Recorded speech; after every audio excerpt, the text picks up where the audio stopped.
وبأيمانهم، اللہ نے فرمایا جب قبروں سے اٹھو گے تمہارے جسموں کو کامل کیا جائے گا اور تمہیں روحوں کو ڈالا جائے گا تو یہ نور تمہارے ساتھ آ جائے گا اور تمہارے دائیں بائیں اور سامنے چلے گا۔ منافق لوگ جو اپنے آپ کو دنیا میں مسلمان کہتے تھے، مسلمانوں کے ساتھ رہتے تھے، لیکن اللہ کے امر کے بارے میں شک اور تردد، پتہ نہیں یہ ٹھیک ہے نہیں ہے، ہوگا نہیں ہوگا، اس طرح رہتے تھے، تو اللہ ان کو اندھا اٹھائیں گے، ان کے ساتھ کوئی روشنی نہیں ہوگی، اندھیرے میں ہوں گے، اور وہ ایمان والوں کے نور کا احساس کر کے وہ سمجھیں گے کہ نور تو ایمان والوں کو ملا۔ آج ان پر حقیقت کھلی ہے کہ کون کامیاب بن کر آیا ہے اور کون ناکام۔ وہ کہیں گے انظرونا، اور ایمان والوں اتنی رفتار سے اللہ کے دربار میں جمع جاؤ، ہمارے بھی انتظار کر لو، ہمیں بھی ساتھ لے لو، کیونکہ ہم بے نور دنیا سے آئے ہیں۔ تو بھی اللہ نے یہ فضل فرمایا۔ ایمان والے کیا کہیں گے؟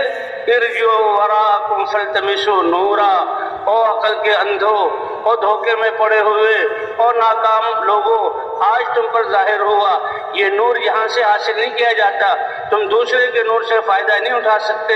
ارجعوا وراءکم، اگر تمہارے بس میں ہے تو واپس دنیا میں لوٹ جاؤ، اور ہرگز لوٹ نہیں سکتے۔ فالتمسوا نورا، نور تو وہاں سے لے کر آؤ، اور وہ لوگ اس بات کو نہیں سمجھیں گے، جو ہی اپنی نظروں کو، گردنوں کو پیچھے موڑیں گے، اللہ فرمائیں گے میں اپنے ایمان والوں اور ان نافرمان کے درمیان ایک حائل قائم کر دوں گا۔ تو جیسے اللہ نے یہ روح ہمیں عطا کی ہے اور روح کی وجہ سے ہمارے جسم کی قیمت ہے، اسی طرح اللہ کے اوامر یہ ہمیں دنیا اور آخرت میں فائدہ دلانے والے ہیں، اور اس کی بنیاد یہ ہدایت کا نور ہے۔ ہدایت سب سے پہلی ضرورت ہماری اور سب سے پہلی ہماری حاجت ہے۔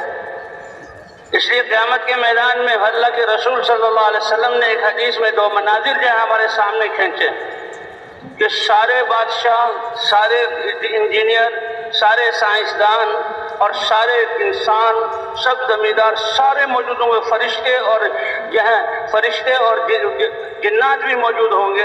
ان کے سامنے اللہ کے رسول نے فرمایا یؤتی بأشد الناس بؤسا یؤتی بأنم اہل الارض من اہل النار علی رؤوس الخلائق، کہ اس پوری انسانی تاریخ اور انسانوں کے لشکر میں سے وہ جو سب سے زیادہ دنیا میں نعمتوں میں رہا ہوگا، اللہ نے ساری نعمتیں دی لیکن وہ بیچارہ اللہ کو نہ پہچان سکا اور ایمان کا نور اس میں نہیں تھا، اس کو سب سے پہلے سب کے سامنے لایا جائے گا۔ ساری دنیا کے انسان دیکھیں گے، اوہو یہ دنیا کے اعتبار سے اور دنیا والوں کے سامنے یہ اتنا کامیاب انسان کہ ساری دنیا کی نعمتیں اس نے لے لی لیکن اس کے پاس ہدایت کا نور نہیں ہے۔ اللہ فرمائیں گے اے جبرائیل اس کو جاؤ، جو اس کا ٹھکانہ ہے یہاں پر جہنم، اس کے جہنم کے شعلوں میں ایک غوطہ دے کر لے آؤ۔ جبرائیل علیہ السلام اپنی رفتار سے جا کر اور ایک غوطہ دے کر اس کو لائیں گے اور سامنے کھڑا کیا جائے گا، اور اب سوال کیا جائے گا۔ اللہ کیا پوچھیں گے؟ اے میرے بندے بتاؤ، هل مر بک نعیم قط، کوئی نعمت استعمال کرنا، مالک بننا، اس کا فائدہ اٹھانا تو دور کی بات ہے، کوئی نعمت تمہارے سامنے سے گزری بھی ہو، کوئی اس نعمت کو دیکھ کر تمہارے دل کو خوشی ہوئی ہو؟ وَهَلْ رَأَيْتَ خَيْرًا قَطْ، کیا دنیا کی زندگی میں تم نے کوئی سکھ اور بھلائی بھی دیکھی ہے؟ لیکن جہنم کے شعلوں کے ایک جھونکے کی وجہ سے اتنے عذاب اور تکلیف میں ہوگا، پوری روئے زمین کے سامنے، جو کہ پورے انسانوں میدان محشر کے سامنے، پورے میدان محشر کے سامنے جو دیکھ رہے ہیں کہ یہ دنیا کا کامیاب ترین انسان ہے، قسم کھا کر کہے گا اتنی تکلیف میں ہوں میں، میرے سامنے سے تو کوئی نعمت بھی نہیں گزری اور میں نے تو کبھی سکھ کا سانس بھی نہیں لیا۔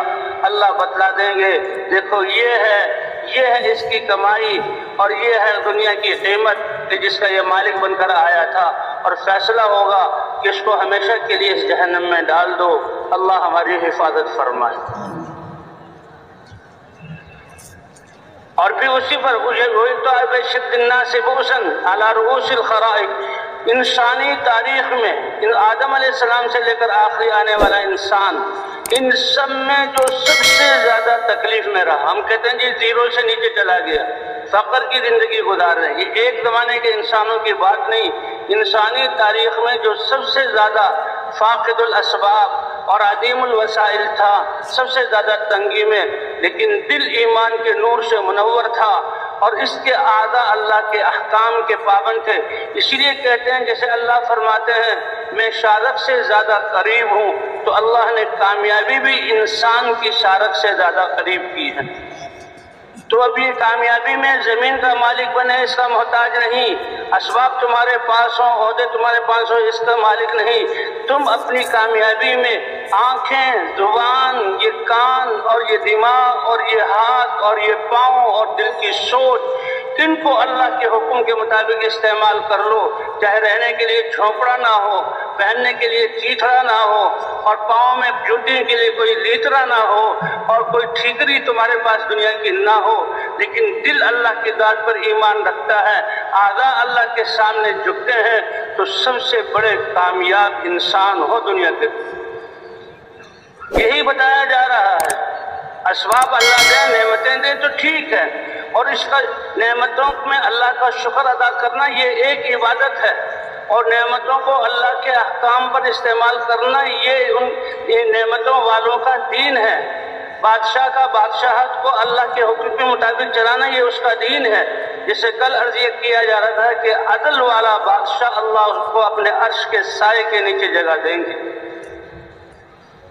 تو یہ انسان تو لوگ دیکھیں گے کہ یہ عرب انسانوں میں سب سے زیادہ تنگی والا، لیکن اس کے بارے میں لکھا ہے یہ جنت والا ہے، اس کو کوئی روک نہیں سکتا، لیکن جنت میں داخل کرنے سے پہلے اور لوگوں کے سامنے حقیقت آ جائے، اے جبرائیل ابھی اس کو جنت کی فضاؤں میں ایک جھونکوں میں ایک غوطہ دے کر لاؤ۔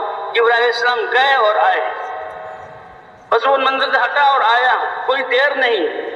اب اس سے سوال کیا جائے گا اے میرے بندے حل مر بک بؤس قط، کوئی تکلیف، بیماری، کوئی دکھ اور درد کبھی تمہارے سامنے سے گزرا بھی ہے؟ پہنچا نہیں، گزرا بھی ہے۔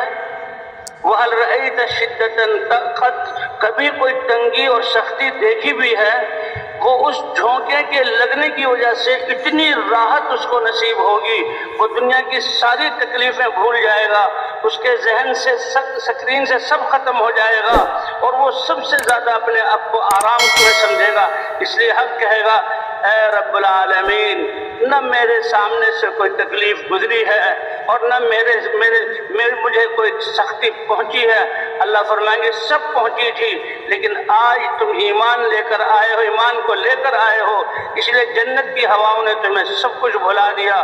اور اے نیک وقت انسان، جس جنت کے جھونکوں نے تمہیں اتنا خوش کر دیا، اب ہمیشہ ہمیشہ اس جنت کی نعمتوں میں رہنا۔